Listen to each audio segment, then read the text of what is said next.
So I have an iPhone 12 and I don't use 5G that much. And apparently people don't care for 5G as much as the media would like you to believe.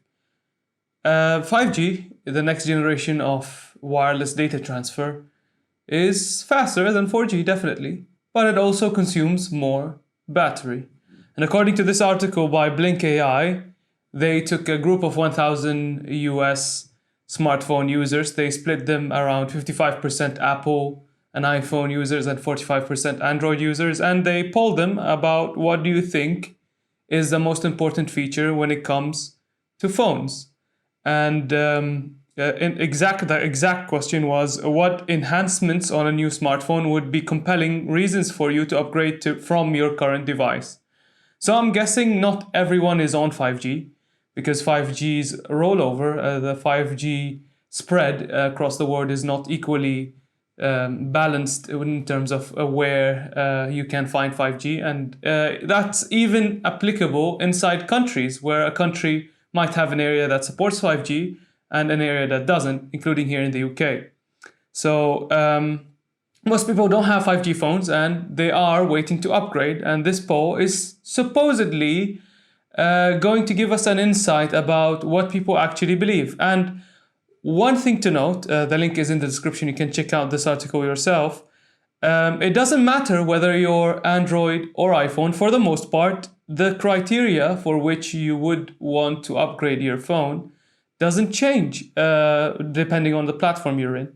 So the number one thing that people asked for is extended battery life, followed by more storage space, followed by higher processing power, followed by higher quality videos and photos, followed by 5G being equipped. 5G being equipped is only 34%, while extended battery life is 73% of people saying this is gonna be a reason for me to upgrade. And I can resonate with that sentiment, because the only reason I upgraded from my old iPhone 6s to the iPhone 12 was because the iPhone 6s was dying in terms of battery health. It was just dying and dying. I replaced the battery twice. It was still very, very bad. So that's why I changed. And if you want a better battery, you wouldn't use 5G.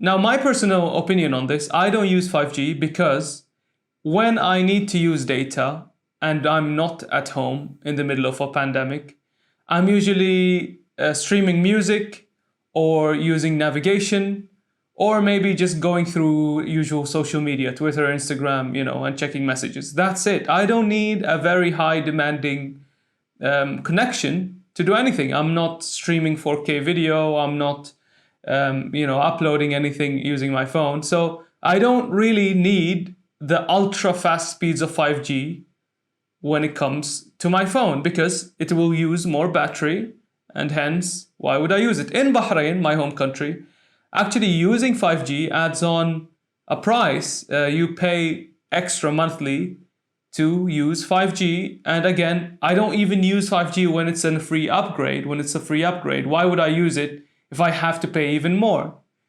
So I'm, along these lines, I follow this poll. If I was a part of this poll, I would go in that category as well. And this article also goes through more things. They asked these people, how long would you anticipate keeping your phone if you upgrade? So if you buy a new phone, how long do you think that new phone would stay around with you? And again, most people said more than 3 years. I kept my last phone for more than 3 years. I would be hoping to keep this phone for more than 3 years, and it's the same.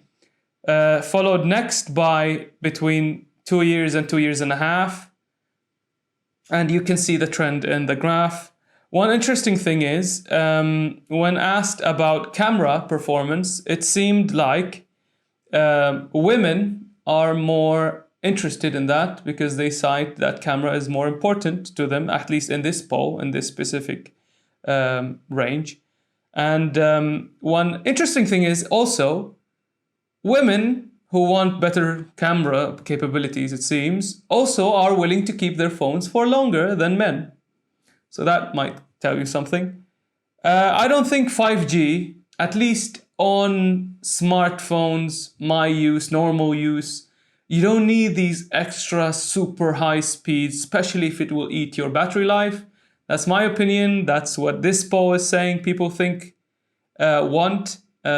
Maybe other people, some of you also would want extra fast speeds. For me, it's more about reliability. If the internet is always there and the signal is always there and the speed does not go up and down and up and down and the stream keeps cutting off, if it's stable, if it's fast enough, that's okay with me.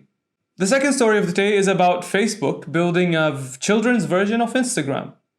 So Instagram, a very popular app, of course, I use it, many people use it, it does not allow people under the age of 13 to create an account. But at the same time, there is no way for them to know if the person creating the account is lying about their age. So they are going to, at least this is what the article by The Guardian is saying, that BuzzFeed News first reported that they have an internal company post that about a version of Instagram for less than 13-year-olds, for kids. And it could have so many benefits, so many security features, like people above the age of 18 cannot communicate with people, with children, if they do not follow them. It also has, it encourages these young children to have private accounts. It will have parental guidance help as well. We, as adults, we see the benefits of using social media and the negatives as well. And we are very aware how to filter what we want. Children, not so much. And you'd be surprised by the amount of strange things that happen on the internet. And I'm happy that this version exists. I don't know about, like, children under the age of 13 are very smart. They would know that this is an Instagram for kids. And I don't know if they would want that. Would they reject the idea? Or would it just be under the same Instagram app? And then if you sign up and you're under the age of 13, it would enable these features. One thing that is to note is Facebook are looking into, Instagram are looking into verifying people's age using machine learning. I guess if you say you are 18 and then post pictures of what clearly is a 12-year-old or 11-year-old, maybe the algorithm would be able to pick out this might not be the case, or verify your age or something that would eliminate this issue. One thing I have experienced with being under 13 in a social media platform is recently, I think 2 years ago now, Twitter has a feature where you can add your birthday and it will show balloons. I was like, oh, let me try. My birthday is coming up soon. And I put my birthday and it locked my account because the account was created when I was under the age of 13, apparently. And I didn't know that. And it took a while for them to bring me back my account. They deleted all the tweets that were tweeted before I was 13. And, strange thing. I didn't know that I created this account. It just shows that people create accounts faking their age. Twitter at that time, I don't think asked for age, but Instagram for kids. Is it a new app? Is it the same app? Definitely something worth using, especially for children who are addicted to social media, who might be exposed to people who are not very safe and should be avoided. So good job, Instagram. Also from The Guardian, UK social media influencers warned about ad rules breaches. So ads.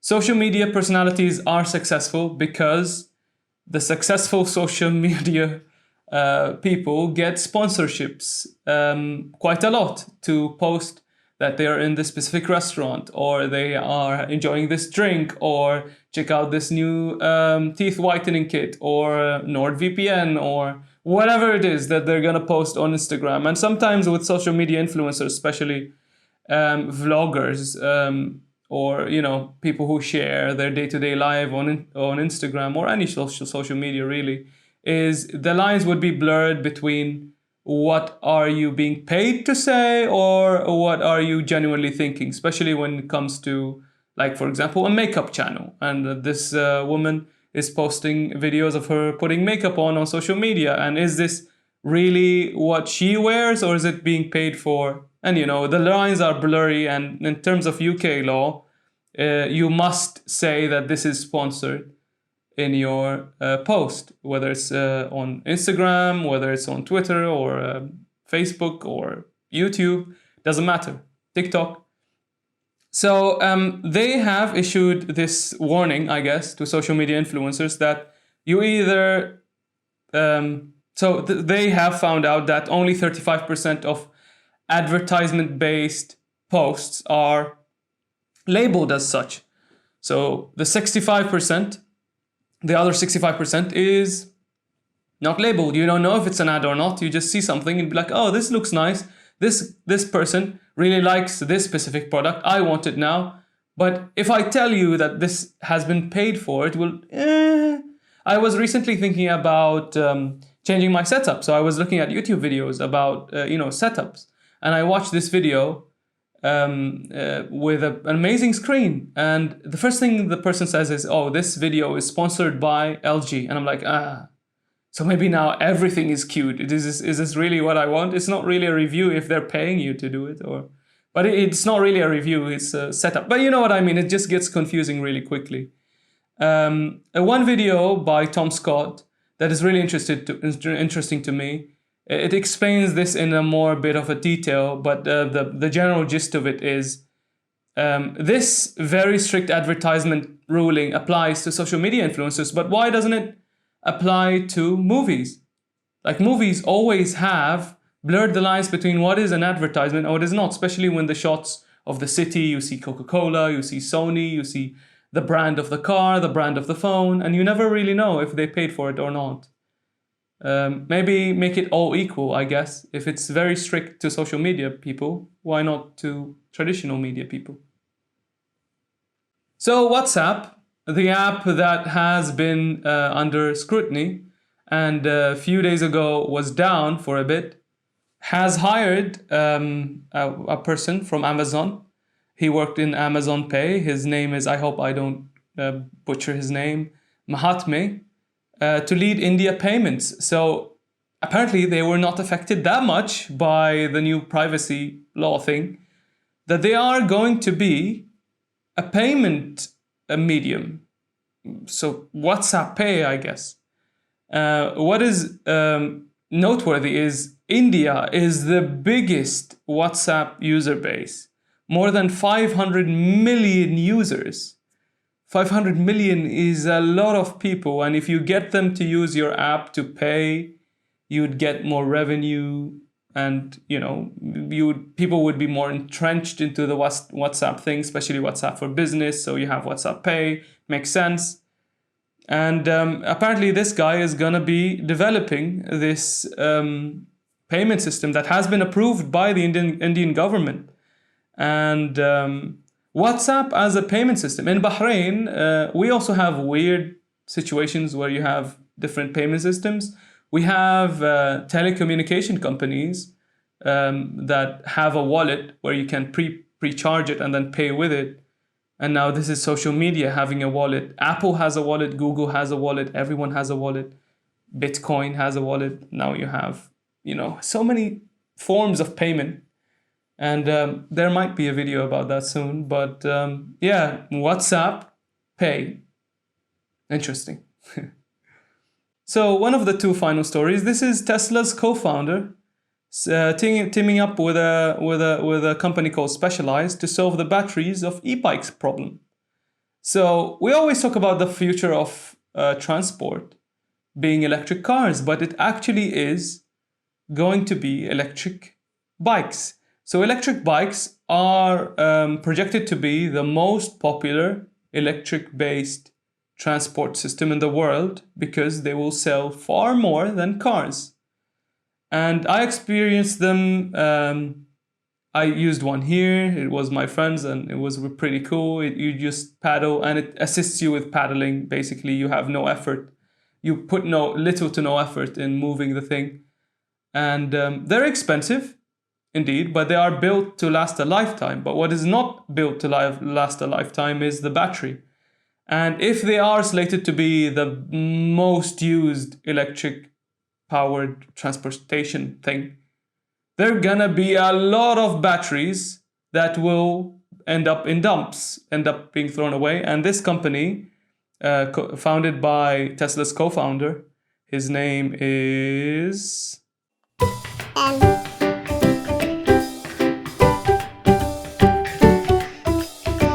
Strabo. He is going to work with this company called Specialized to get all the battery junk possible and recycle it. Apparently, this company, it's called Redwood Materials. It was a recycler of electric car batteries, because the first generation electric cars are expected to be recycled in the next few years. This company is aimed to do just that. And with the massive amount of electric batteries going to waste every, 5-6 years, whatever that may be, some other company has to emerge to recycle all of that. And they're saying this is not entirely easy to do, because there's not much to recycle in batteries.